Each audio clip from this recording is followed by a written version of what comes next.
I'm living a movie, not living by rules. It's just a movie, don't lose your cool.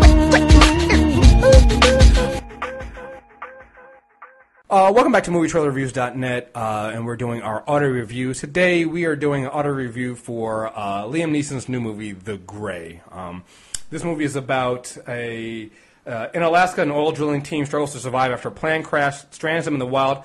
Hunting the humans are a pack of wolves who see them as intruders. A 400 mile an hour plane crash. Right, 400 mile an hour plane crash. And let's be honest here. We all went to see this movie for one reason: Liam Neeson. Liam Neeson is awesome. He's the king of January. Just looked like it was going to be fucking awesome. Mm-hmm. King of January. I think we can go. First thing I want to say to people who might hear this review, we're not spoiling it. But for those who are going to listen to our review and might go and watch this movie, I think you got to one thing we're going to probably explain this throughout our review is that the trailer is kind of misleading on what really is. It's very misleading. You know, I say it is not misleading. It is so not misleading. Honestly, no, I think it is. I think the very end of it. Look at it this way. I think the end of it misleads you in that sense of if you want to see Liam Neeson fight one fucking wolf in a 2-hour film, I might have to say you're an idiot. Right, it's a 2-hour film, and all you want to see is him fight a wolf. There are enough wolf attacks in this film for you to be fucking satisfied with wolves. Like when you leave this film, you will be like, man, fuck wolves. I still say it's misleading though, because like I really went in thinking this was going to be like a lot more action, but the thing is, the movie gave you so much story. Like I was just sitting there engrossed in it. Like, all right, let's start off. We got on the phone. Obviously, I'm Kriss from the Insanity Check podcast. We also got my co-host. We got H2O Kev on here, and we also have Phenomblak from Where's My 40 Acres. And let's just go around and let's go with what worked for this movie. So, Kev, I'll start with you since you were going ahead and starting to begin with. What worked for you? Honestly, the story, because like the movie, I'm not going to fake. It did seem like it did come off like a little slow. It was coming off a little slow, but it worked. Like the story, everything about it just worked for this movie. Like I was expecting a lot more action, a lot more like a bunch of dudes fighting against like wolves and stuff. But it really wasn't even about that. It was more or less about survival, and like they had so much character development just between like the few characters you got. Like when people were biting it, like you were genuinely feeling bad for them, and that's what I wanted out of this movie. Like it felt like I had like some kind of emotional investment with these characters, and everything about it worked. Brandon? The thing that I loved about this film is just it was real.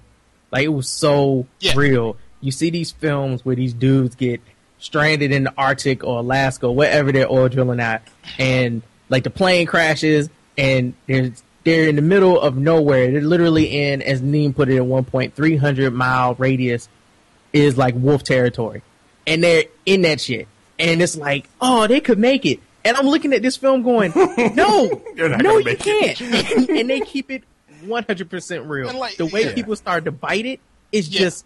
It's like you said, the character development is so awesome that you feel bad for them.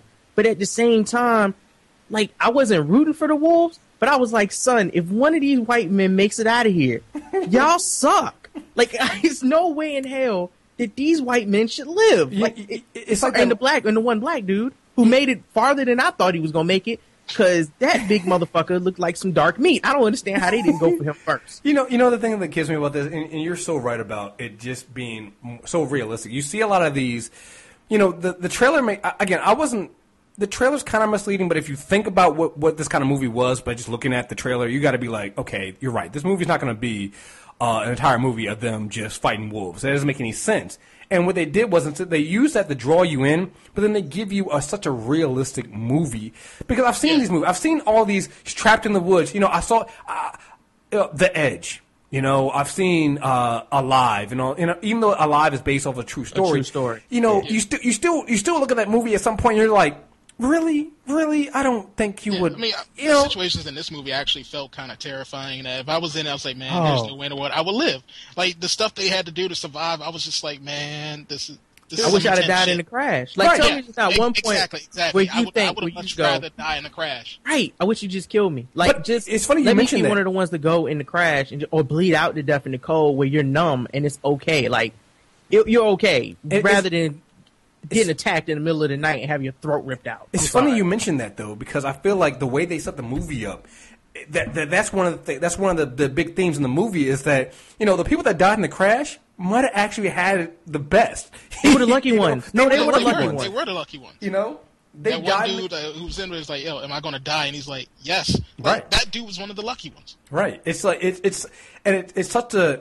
It's one of those things that, in typical movies that are like this, they don't do that. They were like, well, no, we're the ones that are lucky because we survived. But in this movie, you're like, no. You guys are fucked because you lived and now you get to die in the cold. The most horrible way possible. Getting eaten. Like, would you rather die crashing to the earth and not really knowing what's going on and dying instantly? Or would you rather sit there as one of the guys literally got ripped to shreds by a wolf? I mean, a wolf, way you look, several wolves. Either way you look at it, like nature was like probably the best fucking villain in this movie. Oh, absolutely. Whether you're looking at the wolves or whether you're just looking at the code or everything else that's happened to these guys, nature is fucking cruel and will kill you. Yeah. To be honest, only one person went out with nature, and I was like, okay, I get that. Like, you didn't see a lot of like frostbite or anything like that in this film because I paid attention to that. Like, I was looking for that. People's hands turning black, faces turning black, and it didn't happen. To be honest, the fucking villain in this film is the wolves. Yeah. Like, these guys are these fucking animals are organized. Because granted, they're just being what they are. They're being wild animals, and that's like an aspect of nature. Like, you go out, even when I go out camping and shit, like, I got to be aware of like fucking bears and all kinds of shit. Like, they're out there, and if you fuck with them, they'll fuck with you. And that's what it was with this movie. I mean, nature was fucking with them. Whether it be the wolves, the cold, water, nature was fucking with them. You know what got me? Man, really, it was the wolves. Like, you can say nature was there, like, it rained and it snowed, and that was cool. But when you got wolves that are in a fucking formation, surrounding you everywhere you go, and picking you off, like two wolves coming to pick you off. It's like he was sending. The leader of the wolves was sending in the foot soldiers after these motherfuckers. It was like a wolf. It was like a wolf Braveheart, It was like these motherfuckers just coming in waves and shit like that, running fucking football plays and shit. All right, we want blue 42. It's like wearing red into like a Crip neighborhood and trying to get out. That's how it was. Usually in films like this, you get the wolves are just part of it. Like, you might run into some wolves. You might run into a bear. Right. You might fall into a river and freeze to death. Like, that's going to happen. That's not what's going on here. No. What's going on here is we dropped you in wolf territory. Right. And you are the enemy. And y'all done fucked up now. Because these motherfuckers are not trying to eat you. They're not hungry. They want to kill you. And it's made evident with the first dude that goes who gets killed by a wolf. It's like he's not trying to, and not spoiler alert because that's just what happens. But he's like, Lean makes it known in the very beginning of the film. Yeah, they're not trying to eat us. They want to kill us. It's their territory. It's like, I think the environment also plays into that because it's like there's one point where you're sitting there and they're staring off into the snow and stuff like that. Yeah, the forever. The forever. And all of a sudden you see these little dots. Yeah, you see these little dots. And you're like, what the fuck is that? And all of a sudden you see the wolves, and I was like, oh shit, motherfuckers, run! It's like you actually feel fear in this movie. You feel the fear that they're having in this movie. I really do. You're like, oh shit, you motherfuckers better run. And you know what? You see them run, and it's so real because you're like, oh, you can run, but one of you motherfuckers is going to die. One of you motherfuckers. Somebody got to go. Like, I'm surprised somebody didn't get pushed down. Right. There are a couple of them runs. Like, right. It's like you're not gonna make it. And I think that's the thing you mentioned it, Brandon, about how, in some of these movies, they'll have the creatures as just being part of the thing. So they'll run into a bear, and it's like the bear's hunting them, but you'll never see the bear again until like the very end of the movie and stuff like that. And this one, you're made aware throughout the entire movie that these wolves are after these motherfuckers, and that they don't disappear. There's almost never any point where the wolves are not around them at some point where you're just like... You're going to hear a howl or you're actually going to see a freaking wolf. Right. They're always there. Yeah, they're just... You're made well aware that they're there at all the time. Brandon, you got anything else that, worked for this? Kev talked about the characters and how they developed them. But just the actors that they chose, I haven't heard of a lot of these guys. But damn, if it wasn't a couple points in the film where I just felt so... they were so good at acting that I genuinely, was just so involved. When they were telling the stories of themselves, and you didn't get a whole lot of story. You just got the one thing that they were trying to use to get them through the element. And a lot of those were cliches, but they didn't. It didn't seem like like looking It back seemed on like it, they were real cliches, life, man. But it did seem more real life. You know what gets me with it? So I was looking at one of the guys. He plays Diaz. The guy's name is Frank Grillo. Frank Grillo. He hasn't really been in a lot of movies, and this is when we did the audio review for Red Tails. And one of the things we realized was some of these guys did a lot of TV shows. They didn't have a lot of action experience, and you could tell. But when they did that, with this movie though, it's like the director who directed this film. I gotta look up who directed it real quick. But The director was Joe Carnahan. Joe Carnahan. He works with his actors and puts them in situations and knows, okay, we're going to put them, we're going to work with them. We'll let them basically do what they have to do. And he doesn't ask too much of them to give a powerful performance. You know, it's pretty much he told them, hey, act like you would act if you got into this kind of situation. And a lot of what you get is you get a lot of genuine moments. You don't get guys, like, there's one point, one of the guys is like, you know, he's acting all tough. And Liam was like, you're scared. That's what this is. You're acting tough because how many times have you watched a movie where you see that one guy being a tough and being an asshole and being a dick and it doesn't want to listen to the person who knows what they're doing and acting all this, and they never explain that the reason why the dude's acting that way is because he's scared.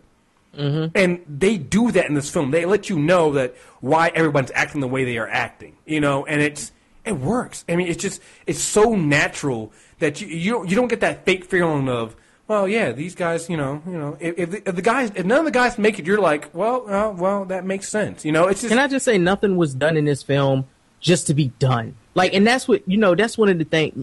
We'll do that when we talk about things I didn't like about the film, which will turn into something else. But everything, pay attention because everything that is done in this film is done for a reason. It is clearly done for a reason.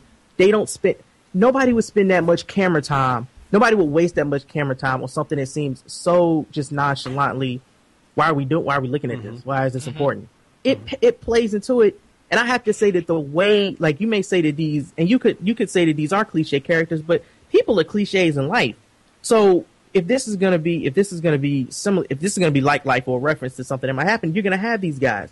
I think the way that these guys die is so uncliche because you think that okay, that guy's gotta go, and it takes a long time, and you're like, damn, yo. Like the dude you look at and you go, oh, well, he's cool. He'll be around forever. Right. No. Gone. Yeah. First. Yeah. Second. Yeah. Like, clearly. Yeah. The way that you're absolutely right about the way you cannot predict who's going to get it and how they're going to get it. You have no, like, I think there's one guy. There's one guy that you see how you're like, okay, I see how this is going to go. And even then, that death still, you're like, oh, damn, okay. Yeah, it's fucked up. Yeah, I thought one thing with that death, and by the time he finally died, and I'm probably we're all thinking about the guy with the hands, right? Yeah. Yeah, like by the time he actually died, I was just like, man, I did not see him dying like that. Right. It was brutal. Right. You know one thing that worked for me, and this is, you know, Kev said this out before I went to saw this movie, was like, you know, people might not like the ending. I actually thought the ending worked for this film. Perfect. If you saw, what was the movie? Haywire. Mm-hmm. If you saw Haywire, and then you see this, the endings are so similar. It's like, but did you stay till till after the credits? I stayed for after the because credits. Pay attention to the whole film, and the credits make sense. For real, honestly, I don't even think, like me personally, I think staying to the end of the credits kind of just, I would have rather just left out right after it would have ended. Yeah. Like the way it ended, I'm not gonna lie, like for like a fleeting like 30 seconds, I was pissed as hell, and then I sat back and thought, I was like, man, you know what? This movie couldn't end any other way, and that's great. Right. I'm actually glad they ended it that way, and honestly, I would want to buy this on DVD, like Blu-ray. Oh, DVD. instantly! Yeah, this is instant. Just because of that, like like that whole ending sequence. Like I'm not gonna. I was sitting in my seat. I was like, you know, I could feel myself getting emotional, like from what he was going through, everything he led up to the end, and then when it finally fades to black, and you're just like. Yeah. What the fuck? And I'm like, you know what? That's perfect. But the end makes sense. The after credits ending makes sense if you paid attention. Like, and I'm not saying you didn't. I'm just saying for people who might listen to you say you don't need to stay. I'm saying if you appreciate a writer taking their time to point things out and to meticulously place things within the plot that are important when you see them later on, the end credits make sense. Like, I actually had to explain to somebody walking out the theater what it meant. Like, you know, dude was like, well, what? I don't get it. So what exactly happened? I'm like, see, that's how I know you weren't paying attention at the very beginning of the movie with that 10-minute long ass shot of Liam Neeson in a certain position. Like, if you paid attention to that, you would get the end. Like, it's like, The people in front of me, again, the people when I watch the movie, they watch the movie, and one guy was trying to explain to the other two people there with him, and they were just like, "Well, the movie sucked, it was horrible." And I was like, "Listen, this movie is not for you if you're just into wanting to see action, action, action. If you don't want to think about a movie, if you don't want to feel the emotional attachment because this movie's more emotional than anything else. You know, there's more emotion in this movie." And I'm an action film kind of person. But even there's enough action in this to satisfy me, and there's enough time spent in actually building an emotional connection and actually, you know, making you feel what these men are feeling in this movie. That you can't be mad. I don't see how you can be mad. I don't see how you can leave this film and go, "This wasn't a good film." It's like this is one of the best survival, you know, wilderness movies I've seen in a long time. Because, like you said, they're so cliche-ish. Like, even with the way this film ended, I kind of knew how it was going to end. But even though, because Kevin's told me that, hey, the ending might piss some people off, and I knew how it was going to end. I knew when it was going to fade to black, and I was like, you know what, though? I was still like, yo, that was tough. That was a tough ass movie. I can't wait till we do a spoiler review so I can be like, why in the hell would you expect anything else to come out of that ending, no matter what you saw in the trailer? Like, I would think after an hour and 30 minutes of watching this film, you would be completely over that one fight in the trailer, because you've seen so much in an hour and 30 minutes. Like, you have been emotionally torn in so many different ways by this film in 90 minutes, and you still have 30 minutes to go. And you get mad because you don't get this. Man, never mind. Like, I'm sorry. People just annoy the ever-loving shit out of me. It's ridiculous. Another thing that obviously works for this film, I think we'll all agree, Liam Neeson works for this fucking film, man. No, he was amazing. I was like, it's a kind of a different side of, I mean, obviously he's still a badass, but it's like a different side of the badass of Liam Neeson. There's several times where he doesn't whoop anybody's ass, but you know he's like 2 seconds from doing it, and the other person realizes that he's 2 seconds from whooping their ass, and they back the fuck down. It's like, he's the baddest motherfucker on screen, and everybody knows he's the baddest motherfucker on screen. Because even the wolves kind of know that he's the baddest motherfucker on screen. You know, it's just like, you know, he has a presence about him that you feel, and you're just like, you know, it's not the same Liam Neeson from Taken, but it kind of is. You know, action-wise it's not, but emotionally and just the presence of him is the same Liam Neeson. Honestly, like, his scenes had me like on the edge of my seat. I mean, that's the kind of feeling I had, like listening to him talk, like listening to him go through what he had to go through.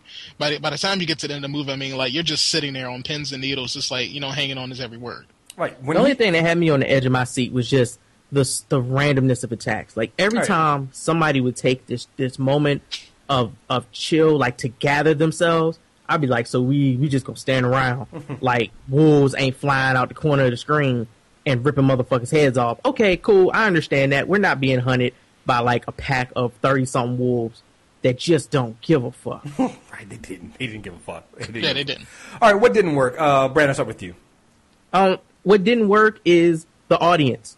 The audience didn't work. That's what didn't work. When you can create a film like this, and it's very rare that we get a film where they take this much a year, we get a film like this where they take this much time to direct it, to shoot it. It's beautifully shot. You know, it's so real, and the fear that you feel during this film, it's so intense.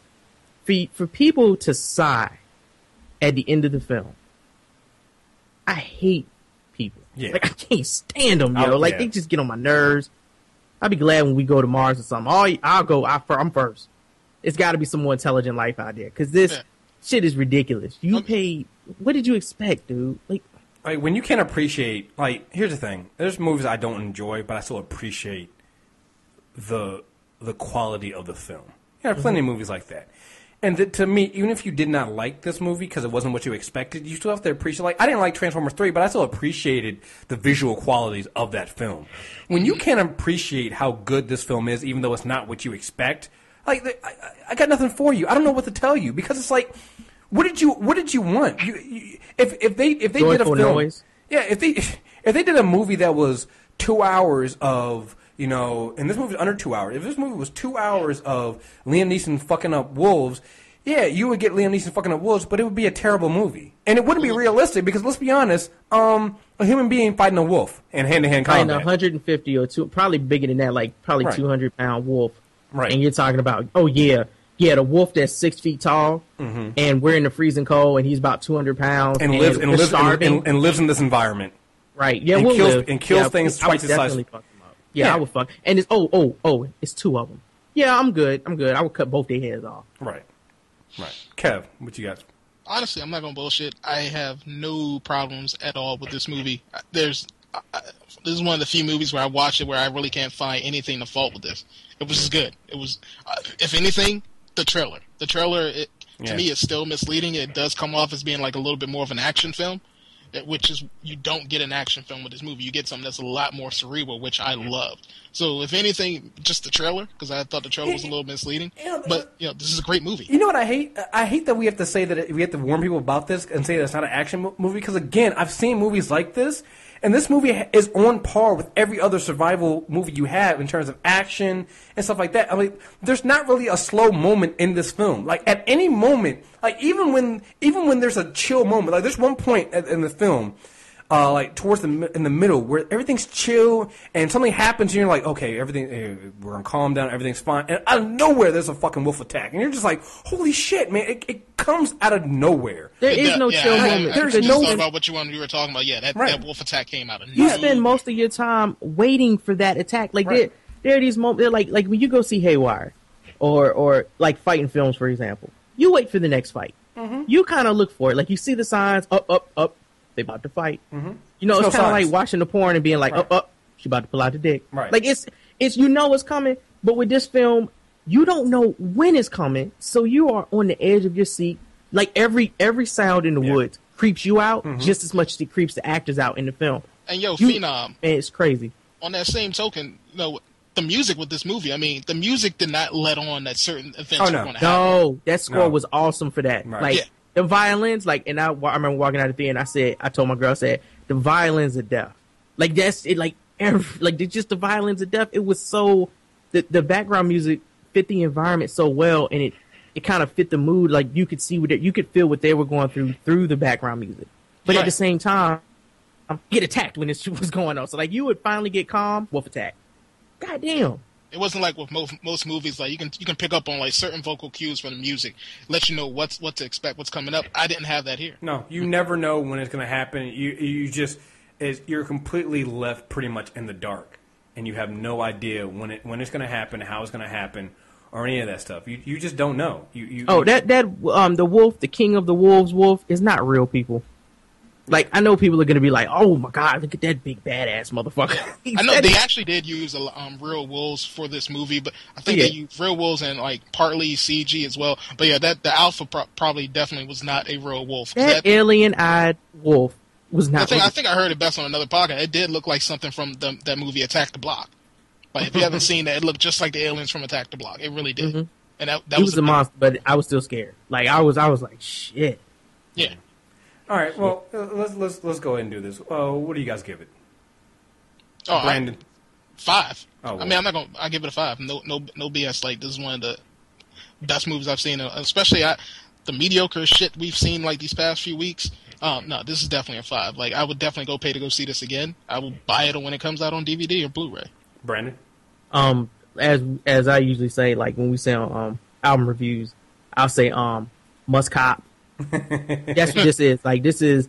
I'm waiting for the 3-disc DVD set for this. Hey, I like that. Must cop. It just came out. Like, it just came out, and I'm already checking Amazon for pre-sales on the 3-disc. I will say though, if that 3-disc special edition of this movie comes out, if they do include a certain scene, I'll even be even more happy. Yeah. Yeah, but I don't need it. This movie was great. Yes. I want the commentary along with the movie too. Like, I just want to hear the directors or whatnot talk about like the way they. There's so much I want to know about this film. Yeah. I'm with you guys. I'm with the 5, man. I did not leave upset by this film, man. I really enjoyed this fucking film. Yeah. And it was, it wasn't what the trailer leads you on to believe, but when you get into it and you actually, and I prepared myself for that. I prepared myself. I was like, listen, let's be honest. Let's be realistic. There's not going to be that kind of film. And I was looking at it, and I was like, you know what, though, this is exactly what you want from this kind of film. You know, from this kind of film, this is exactly what you want. You couldn't ask for anything better, and I just don't get it. I don't understand. I don't understand how people get. I do. I just don't like people. Like, I completely understand. It's not them. It's me. I don't like you motherfuckers. Like, it's just like if you like we were stuck in the me and my girl trying to figure out what we want to do. You want to go see Underworld or do we want to go see The Grey? And she kind of read, you know, the what it was about, and she was like, let's go see this. Plus, if you go look on Rotten Tomatoes, the rating, which I think is low as fuck compared to some of the films that are in the 90s. I don't see how this gets lower rating than Haywire. I like Haywire. I like Haywire, but this Haywire's not better than this. I think it's like averaging a 78 on It's a 78 for both. It's a 78 for critics and it's a 78 for audiences. Which to me, that means it's a standard. That means it's a good film. If they both kind of have the same feeling about it.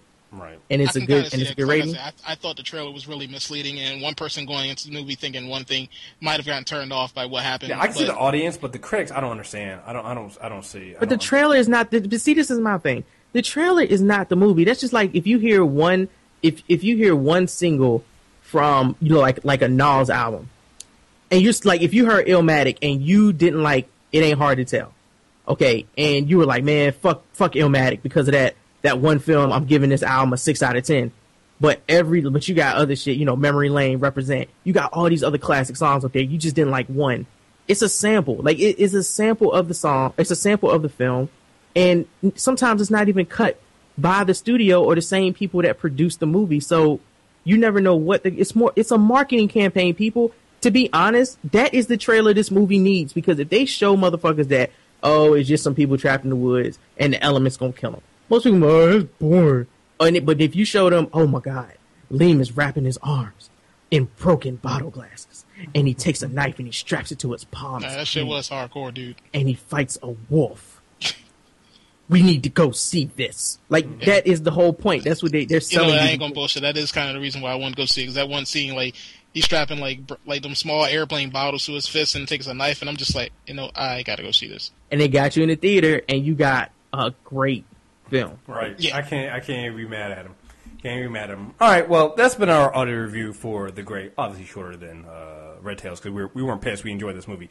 Definitely. I mean, if you like the kind of survival movie, these kind of survival movies, man against the elements and the wild, this is a good movie. I mean, this is as good as you're gonna get for this kind of thing. I don't see how you can do it better, and you'll enjoy it. And Liam Neeson he's still Liam Neeson. You still get that awesome Liam Neeson feat. I mean, I said it leaving the theater. If I die, I want Liam Neeson to be there telling me I'm about to die.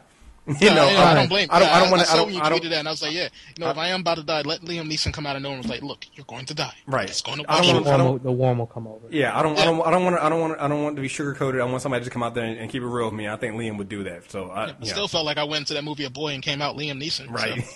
So. Absolutely. So again, this has been MovieTrailerReviews.net with our auto review for The Grey with H2O Kev, Phenomblak, and Kriss. So until next time, people, we're out of here. Peace. Peace. Get your act together. My life's a movie. I leave you in that act forever. My life's like a movie. My life's like a movie. My life's like a movie.